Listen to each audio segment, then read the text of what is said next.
আজি মই এটা অতি উদ্বেগজনক আৰু চিন্তা কৰিবলগীয়া বিষয় এটা মই আজি প্লেচ কৰিবলৈ ওলাইছোঁ। আজি এতিয়া অসমত আমাৰ বহুত সম্ভাৱনাৰ সৃষ্টি হৈছে বা আমাৰ চৰকাৰখনে ডক্টৰ হিমন্ত বিশ্ব শৰ্মাৰ নেতৃত্বাধীন চৰকাৰখনে বহুত সম্ভাৱনা লৈ আহিছে। এডভান্টেজ 2.0 হওক বা বেলেগ ধৰণৰ প্ৰতিশ্ৰুতিয়ে হওক বা প্ৰতিশ্ৰুতি পালনেৰে হওক, কিন্তু এনেকুৱা এটা পৰিৱেশ হৈছে এতিয়া আমাৰ যিখিনি আমাৰ সন্তান বা আমাৰ ল'ৰা ছোৱালী এতিয়া কোন দিশত গতি কৰিছে, in which direction they are moving, আৰু আমাৰ কথা কিমান শুনে, মাক দেউতাকৰ কথা ল'ৰা ছোৱালীয়ে কিমান শুনে, বা আমি বা তেওঁলোকৰ যিটো মানসিকতা সেই মানসিকতাটো আমি কিবা বুজি পাইছোঁ নাই, কাৰণ ইমান এগ্ৰেছিভ কিয় হৈ উঠিছে।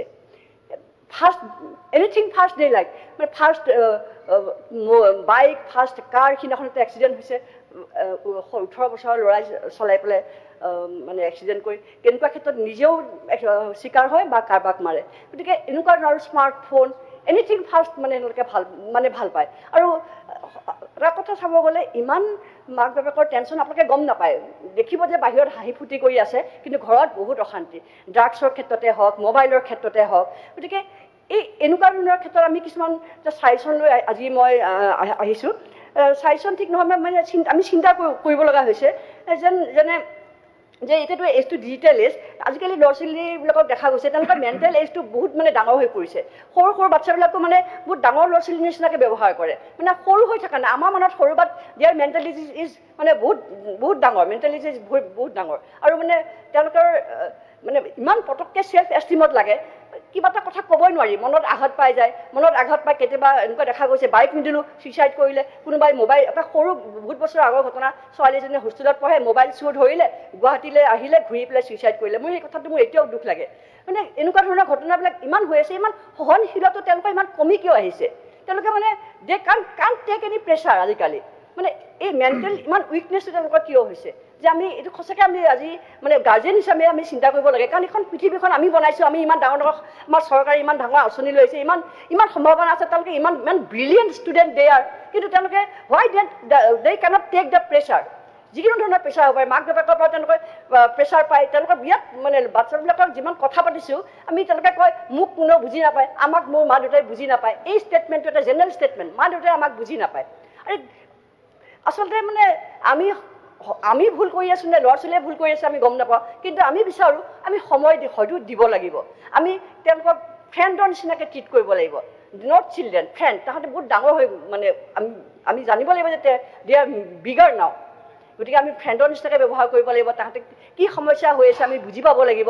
আৰু আজিকালি বাচ্ছাবিলাকৰ যেতিয়া আমি সাৱধান হৈ যাব লাগিব, যেতিয়াই অকলশৰে থকা আৰম্ভ হয়, যেতিয়াই ৰুমৰ ভিতৰত থাকে, কমিউনিকেশ্যন কমাই দিয়ে, আমি সাৱধান হৈ যাব লাগিব যে ছামথিং ইজ ৰং।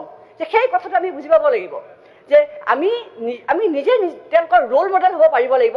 তেওঁলোকে যদি তেওঁলোকৰ প্ৰব্লেমৰ কথা আমাক শ্বেয়াৰ কৰে যে আমাৰ এনেকুৱা সমস্যা হৈছে, that is the success of your মানে অফ গাৰ্জেন।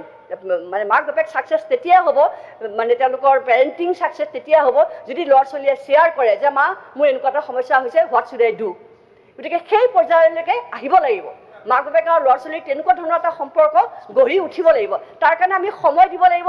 তেওঁলোকক আমি ছুপাৰ হিউমেন বনাবলৈ যাব নালাগিব, তেওঁলোকক আমি নৰ্মেল হিউমেন বিং হিচাপে তেওঁলোকক আমি ডিল কৰিব লাগিব। আমি তেওঁলোকক ভাবিব নালাগিব যে মোৰ বাচ্ছা বহুত ছুপাৰ হিউমেন, বহুত জানে, আমি বহুত প্ৰেছাৰ দিছোঁ, আমাৰ পৰা যদি প্ৰেছাৰ পায় দে উইল বি ৰেবেল। তেওঁলোকে আমি বাচ্ছাবিলাক আজিকালি ৰেবেল হৈ যায়, মোবাইল চাব নিদিলে ৰেবেল হৈ যায়, কাৰণ মোবাইলৰ এডিকশ্যনটো ইমান এডিকশ্যন, মানে they is just glue to the mobile. আৰু তাহাঁতৰ পৃথিৱীখন মোবাইল হৈ পৰিছে। আৰু মোবাইলত এনেকুৱা ভয়ংকৰ দৃশ্য দেখা পোৱা যায় যে মানে এইবিলাক চাইনিজ এপ বুলি নে ক'ৰ পৰা আহে এইবিলাক, সেইটো আমি চেক কৰিব লাগিব। আমি আজি এই ঘটনাৰ পৰা আমি কৈছোঁ সাৱধান হৈ যাব লাগিব। কেনেকুৱা ধৰণৰ এই ফাঁচি দি দিলে, এই চুৰি কটা, এই খেলা এই বাচ্ছাৰ এপবিলাক, সেইবিলাক আমি এতিয়া পুৰা ষ্ট্ৰিক্ট লগাব লাগিব, আমি বন্ধ কৰিব লাগিব। আমি বহুত সাৱধান হ'ব লাগিব, আমি কচাৰ্জ হ'ব লাগিব। এনেকুৱা ধৰণৰ চাই পেলাই এগ্ৰেছিভ হৈ যায়, খং উঠি যায়। গতিকে বাচ্ছাবিলাকৰ মানসিকতাটো আজিকালি খেলা ধূলা নাই, বাহিৰত ফুৰিব নাযায়, খেলিব নাযায়, এক্সাৰচাইজ নাই, ঘৰৰ ভিতৰতে, কাৰণ মাক বাপেকৰ সময় নাই। গতিকে we are responsible in both way. গতিকে তেওঁলোকক আমি এটা সেই পৰিৱেশটো আমি দিব পাৰিছোঁ নাই অধ্যক্ষ মহোদয়। আৰু আমাৰ ড্ৰাগছৰ ক্ষেত্ৰত মই গুৱাহাটীতে দেখিছোঁ, ড্ৰাগছৰ কাৰণে পইচা বিচাৰি ড্ৰাগছ নিদিলে মাক বাপেকক গালি পাৰা, মাৰা, চুৰ কৰা, বস্তু বেচা, এইবিলাকতো এটা কমন কথা। কিমান চোকা ল'ৰা অধ্যক্ষ মহোদয় আপোনালোকে ভাবিব নোৱাৰে, বহুত চোকা ল'ৰা, পঢ়াত ইমান ভাল, কিন্তু মানে এনেকুৱা ধৰণৰ সেইদিনাখন মৃণাল শইকীয়াই ভাল লাগিছিলে মৃণাল শইকীয়া এটা কথা ওলাইছিল যে স্কুলৰ ল'ৰা ছোৱালীবিলাকে আজিকালি ছুইচাইড কৰে গতিকে সেই মানসিকতা দুৰ্বল মানসিকতা কিয় হৈছে গতিকে অধ্যক্ষ মহোদয় আমি সদনে আমি এইখিনি কথা কাৰণ আমি আজি যিমান ৰুল বনাই আছোঁ যিমান আমি আমি আমি আমি আঁচনি বনাই আছোঁ চব আমি আমাৰ প্ৰজন্মৰ কাৰণে নতুন প্ৰজন্মৰ কাৰণে গতিকে তেওঁলোকে যদি মানসিকভাৱে উইক হয় তেনেহ'লে সমাজখন কেনেকৈ চলিব অধ্যক্ষ মহোদয় থেংক ইউ অনাৰেবল মিনিষ্টাৰ অধ্যক্ষ ডাঙৰীয়া সন্মানীয় সদস্যগৰাকীয়ে এটা গুৰুত্বপূৰ্ণ বিষয়ে কথা উপস্থাপন কৰিছে অধ্যক্ষ ডাঙৰীয়া women and child development department এই ডিপাৰ্টমেণ্টটোৰ আচলতে অধ্যক্ষ ডাঙৰীয়া মই নচলাওঁ মই চলাওঁ social justice and empowerment department আৰু শিশু আৰু মহিলা সেই ডিপাৰ্টমেণ্টটো এটা বেলেগ ডিপাৰ্টমেণ্ট কিন্তু অধ্যক্ষ ডাঙৰীয়া মই যিটো ডিপাৰ্টমেণ্টৰ দায়িত্বত আছোঁ সেইটোত এডিকশ্যন ড্ৰাগ এডিকশ্যন নাইকিয়া কৰাৰ কাৰণে আমি বিভিন্ন কাৰ্যসূচী হাতত লওঁ তেখেতে যিখিনি ডিছকাশ্যন ইয়াতে কৰিলে সেইখিনিলৈকে সেইটো আচলতে related to women and child development department তথাপিতো অধ্যক্ষ ডাঙৰীয়া কওঁ তেখেতে যিটো কৈছে অত্যন্ত গুৰুত্বপূৰ্ণ কথা কৈছে যে আজিকালি ল'ৰা ছোৱালীয়ে পঢ়া শুনা কম কৰে মোবাইলত বেছি ব্যস্ত হৈ থাকে কেইদিনমানৰ আগতে এটা ঘটনা শুনিলোঁ গুৱাহাটীতে ক'ৰবাত হৈছিলে মোবাইল কাঢ়ি লোৱাৰ কাৰণে এটা 7ত পঢ়া ল'ৰাই ছুইচাইড কৰিছে আজি এসপ্তাহ 10 দিনৰ আগত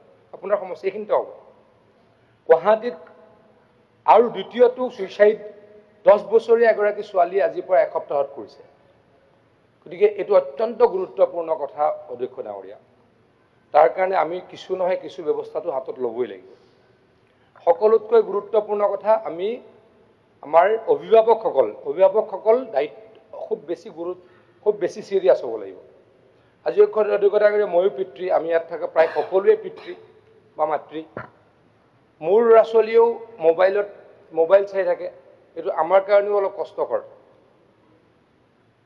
মোৰ ছোৱালী বা মোৰ ল'ৰাই মোবাইল চাই থাকে অধ্যক্ষ ডাঙৰীয়া কেনেকৈ আমি ডাইভাৰ্ট কৰিব পাৰিম তাৰ কাৰণে কিন্তু সকলো সচেতন হ'ব লাগিব আৰু এই মোবাইল বা এনেকুৱা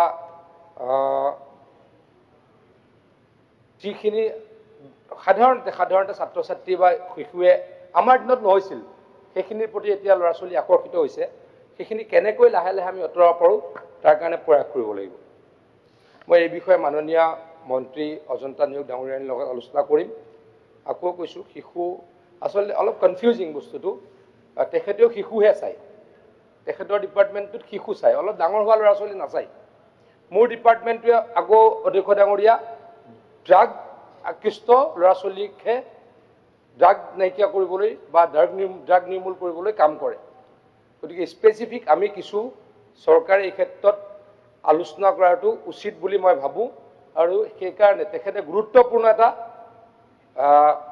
বিষয় ইয়াত উপস্থাপন কৰাৰ কাৰণে মই তেখেতক ধন্যবাদ দিছোঁ অধ্যক্ষ ডাঙৰীয়া এই ক্ষেত্ৰত মই ভাবোঁ social justice department women and child welfare department আৰু এডুকেশ্যন ডিপাৰ্টমেণ্ট আৰু হেল্থ ডিপাৰ্টমেণ্টে সময়োচিত পদক্ষেপ একেলগে ল'ব লাগিব মই ভাবোঁ আমাৰ ইয়াতে শিক্ষামন্ত্ৰী ডাঙৰীয়াও আছে স্বাস্থ্যমন্ত্ৰী ডাঙৰীয়া মুহূৰ্তত নাই আৰু আমাৰ উইমেন এণ্ড চাইল্ড ৱেলফেয়াৰ ডিপাৰ্টমেণ্টৰ মন্ত্ৰীও নাই কিন্তু আমি সকলোৱে এটা কালেক্টিভ এফৰ্ট লগাব লাগিব যাতে আমাৰ ভৱিষ্যত শিশুসকলক আমি কেনেকৈ এই মোবাইলৰ প্ৰতি আকৃষ্ট হোৱাটো কম কৰাব পাৰোঁ ড্ৰাগছ সেৱন যাতে নকৰে তাৰ পৰা যাতে আমি শিশুসকলক বচাব পাৰোঁ ছাত্ৰ ছাত্ৰীসকলক বচাব পাৰোঁ তাৰ কাৰণে নিশ্চয়কৈ আমি জৰুৰী ব্যৱস্থা হাতত ল'ব লাগিব এই বিষয়ে মই আজি মই আকৌ কৈছোঁ আমাৰ এডুকেশ্যন মিনিষ্টাৰ ৰণোজ পেগু ডাঙৰীয়া আছে স্বাস্থ্যমন্ত্ৰী ডাঙৰীয়াকো মই অৱগত কৰিম আৰু অজন্তা নেওগ ডাঙৰীয়াৰ লগতো আলোচনা কৰিম